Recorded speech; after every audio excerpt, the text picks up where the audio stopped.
is brought to you by Company of Heroes 2, coming June 25th. Pre-order now.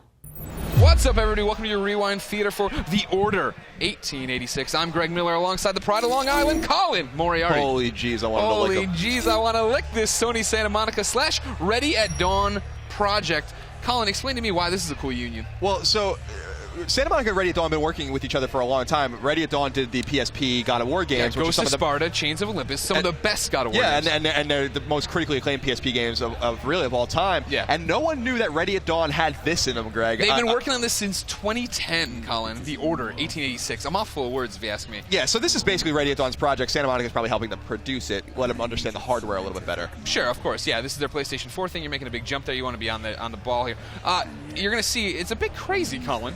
It looks like it's old-timey. Then they got machine guns. You got all this. Yeah, so it's Victorian. It's 19th century England. We're Victorian London for sure. That's been confirmed. There's Big Ben, but then yeah, we have all these aero ships and steampunk-looking thing. You got weapons over here.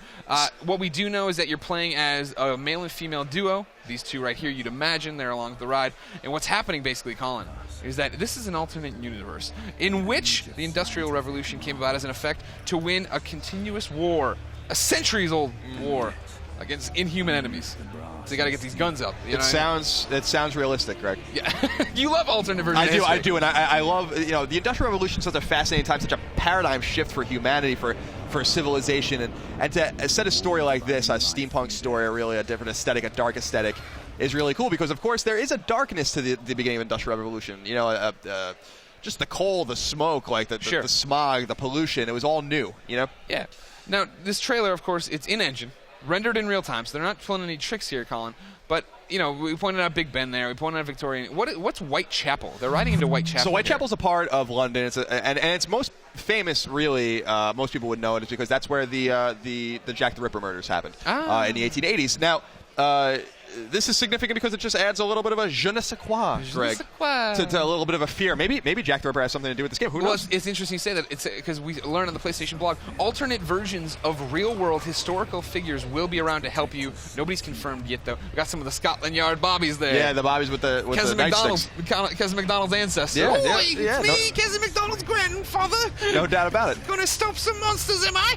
I say, Governor. And then it goes on like this. So the characters look crisp. The animations look beautiful. The fact that this is an engine is pretty remarkable. Now, remember, at the PlayStation 4 event, this was really the only new AAA style game we saw, right?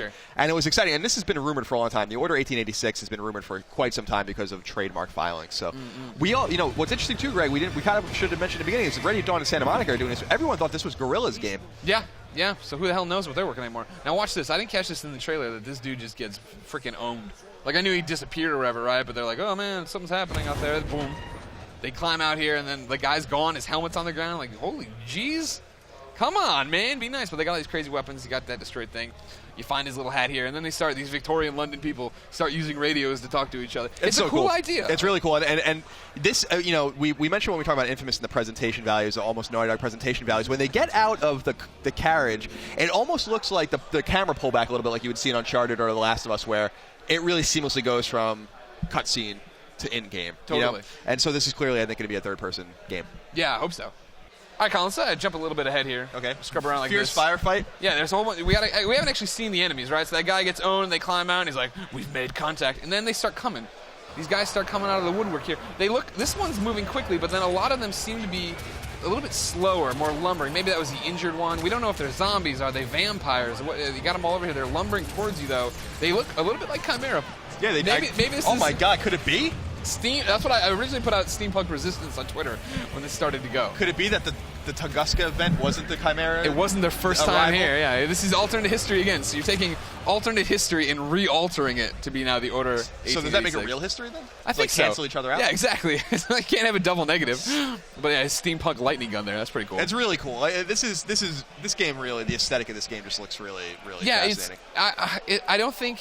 the title itself in the old, when we knew that it was, the copyrighted this, that, and the other, I was like, okay, I want to see something from it. And even though this is a trailer that's not showing gameplay or anything else, it was the standout, like you already said, right, new IP, new game that was shown, because a lot of yesterday's conference was, hey, here's more on the titles we've already announced, and then, hey, by the way, used games and all this other junk that's going to really get the headlines. They didn't have to come out and show an Uncharted 4 like I predicted. Yeah. But this is a strong game. I'm more excited that it's Ready at Dawn getting to go out and do something. God of War PSP games are so good. Yeah, I'm excited about it being ready at dawn for two reasons, because they are a very talented studio. They have an intimate relationship with Sony. They know Santa Monica specifically, and it means that the first parties, we still don't know what they're doing. Right. You know, and like we still don't know what Naughty Dog's other teams do. We don't know what Sony Ben's doing. We don't know what Sony London's doing. It's exciting. Yeah, you know? totally. Well, ladies and gentlemen, for everything about every PlayStation 4 game coming up, every PlayStation Vita game, what's that PSP Go doing? Oh my God! You want to keep it here. You want to keep it here to IGN for Colin and I, because we just like to get down here and ramble about X buttons and circle buttons. Oh my God! Beyond. Yeah.